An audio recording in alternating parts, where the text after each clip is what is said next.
not the ideal camera to take to a gig. No. But so when I went to watch Fortet, I had a hoodie on with that Ricoh 500G in my pocket, and it was like dragging the hoodie down to the floor. That's a question then. So how do you wear your camera if you know you're going to be shooting consistently throughout a day? Might as well record this. Like that. Like that? Wrap the strap. So you'd never put it around your neck. So why don't you just get an ankle? Why don't you just get a wrist Because band? I sometimes put it around my neck. But if you walk around your neck, would you wear it over your shoulder, over your neck? No, I do the Tiffany Blue Bear. You do that? Yeah. But can you still shoot like that? Yeah, okay. About. That's what I do, because I have it at a length where I can pick it up and hold it, or I'll just wear it deliberately short. Yeah. That seems to be like the hipster trend at the moment anyway. But it's comfy because it takes a lot of the weight off. You know if I'm wearing, if it's a point and shoot and it's got a long neck strap just attached to one side, I usually will put that around my neck. But I prefer the hand, because then I can stick it in my pocket if I'm trying to just hide it. Yeah. Plus, you still got your fingers free to kind of set the camera up and that. Welcome to a new episode.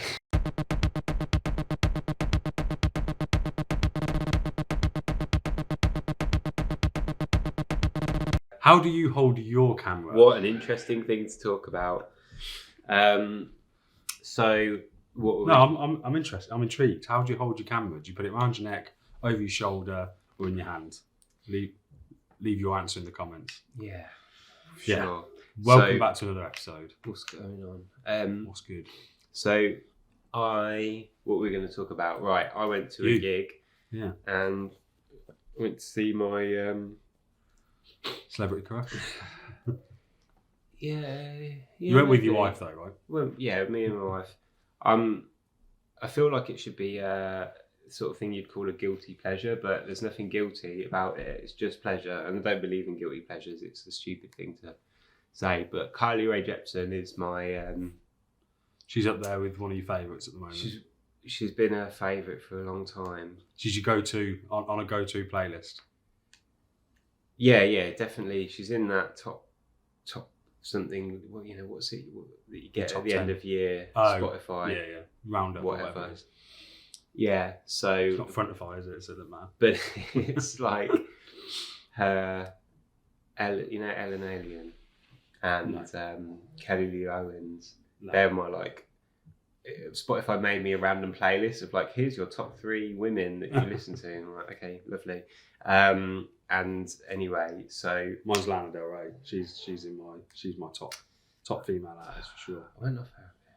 Oh no, kind of a bit annoying. Crush on her. I went to see her live. Did you? And the person playing guitar had a different guitar for every single song, and it really put me off. That's a bit excessive. Yeah, it really.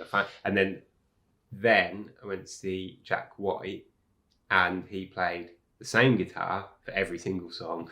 And you were like, there you go. It's completely unnecessary. It did kind of put me off, even though it's nothing to do with her. Anyway, went to see Carly Rae Jepsen, took my Canon, because I always like taking an actual camera to gigs, even though it's sometimes a little bit heavy, a bit impractical. You've got your phone in your pocket anyway. It's low light, whatever. But well, we were saying about this, weren't we? You were saying that you'd much rather take that and have a bad photo. I'd rather have a shit, because your photos you take on your phone of gigs, unless you're in the front row, they're shit, right? And this is so I had some Lomo 800 film in there, so it's all right. I know roughly what to shoot it at, and I took 3 photos, I think, and I'm pretty sure they'll all be rubbish, but I took some photos on my phone just to quickly put on my Instagram story. They were crap as well. So I made them black and white and they looked good. But I don't want to knock the iPhone, but I know exactly, or a smartphone. I know exactly what you mean. I'd rather, as well, you will take less photos with that than you would on a phone, because if you're there, you're filming the whole thing, you're taking photos. But I don't want to knock a smartphone. Do. No, do you know why I don't want to knock it at the moment? I watched Tangerine last night. Have you seen that? Oh, yeah. And because it was obviously all filmed on the phone, I was like... iPhone 5 as well. iPhone 5, yeah. Yeah, but with cinema lenses that you can attach it. Dodgy so gimbals it is slightly... But I don't want to knock it. If that can be reduced with an iPhone 5.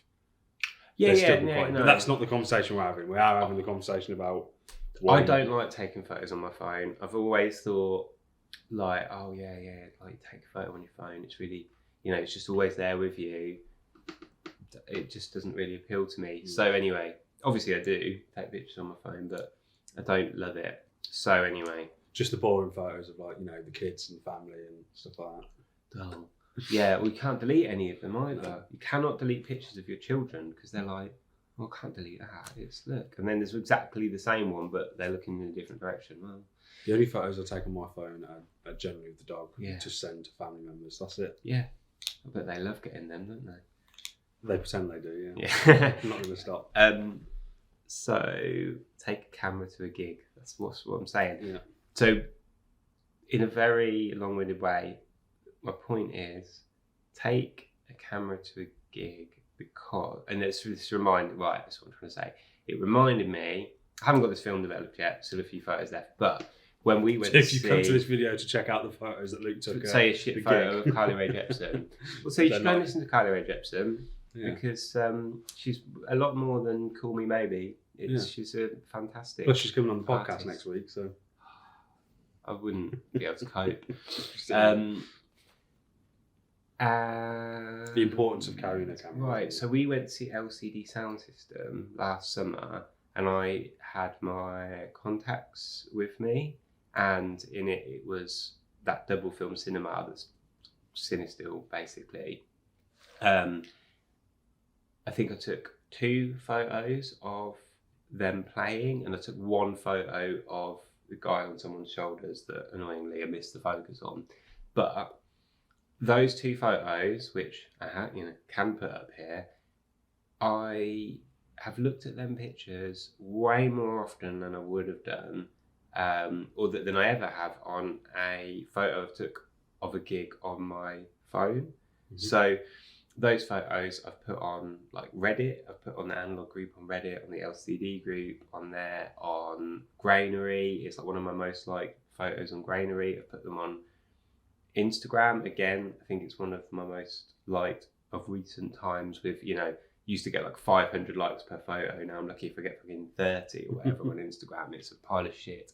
But those photos... Follow us. Yeah, don't bother. But those pictures have like done the rounds a lot more than if I'd have taken those on my phone, I wouldn't have posted them to those analog groups. I wouldn't on Reddit. I probably wouldn't have put them on Instagram. And to be honest, they wouldn't have come out the same because it's that particular type of cinematic film with the elation.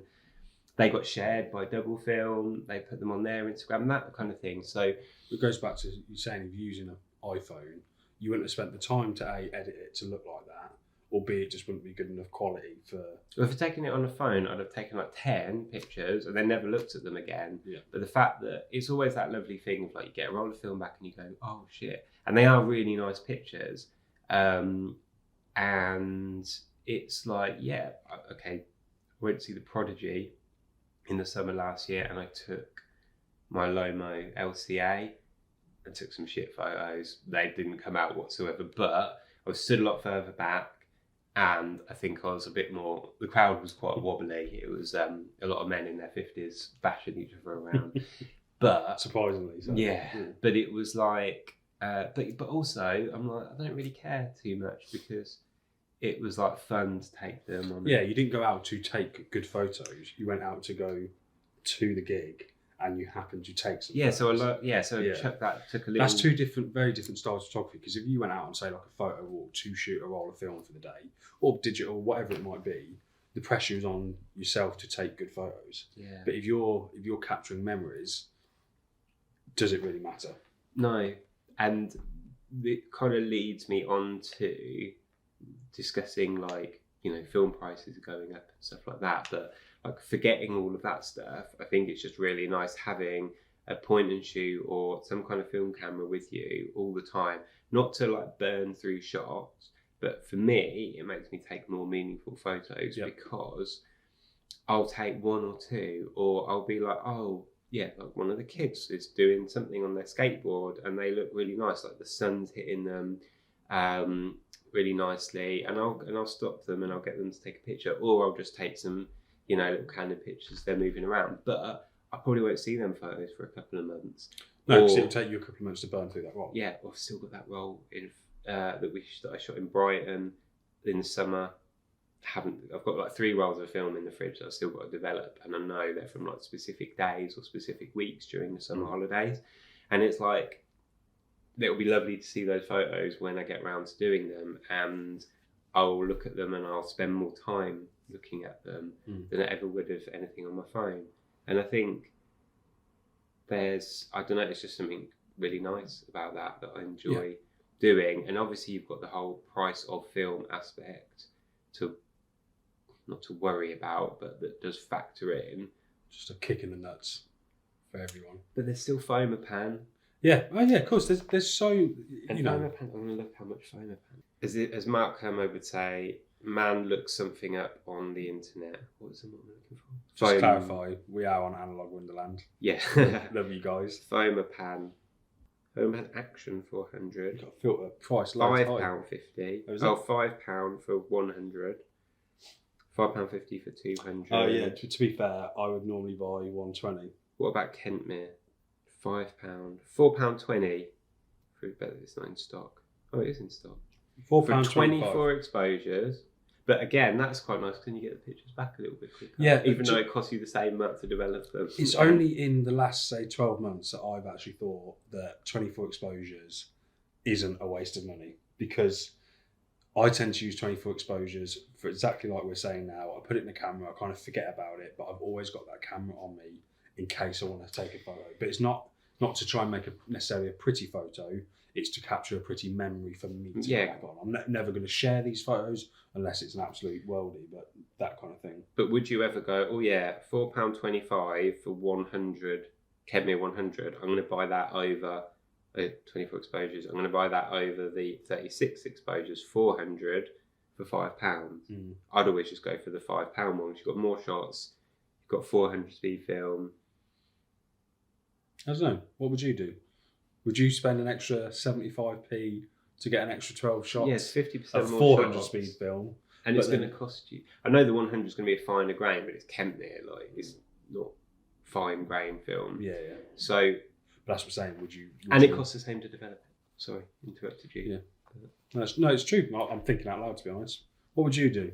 What's your go-to budget-friendly film stock? It's got to be Kentmere because there's nothing else. Well, there is nowadays, isn't there? Got new ones coming out all the time. Yeah, but are they budget? I would say so. The Kodak motion picture that Pete's doing. Oh right, okay. I was saying, but that we're going to do a whole video on that. Where are you going to do Kodak? There's no budget Kodak film. Well, yeah, but we'll do a video on that soon enough anyway. But that will be an option for me for sure in terms of budget friendly film. For what it is, I think it's a good price. I'm going to say what it is. I can't remember without looking it all up, to be honest. Look up "This Is How I Roll" on Instagram and you'll see. You can buy. There's like 5 different films. I didn't want to get any of the information on. Yeah, there's 5. Yeah, he very kindly sent us 2 rolls. Yeah, you can buy some cheap film from him. Yeah. If it's still in stock, it might have he's got an Etsy store that he's just set up. But yeah, for sure, check that out. We'll leave a link in the description down below. Yeah, okay. That'll do. Luke will.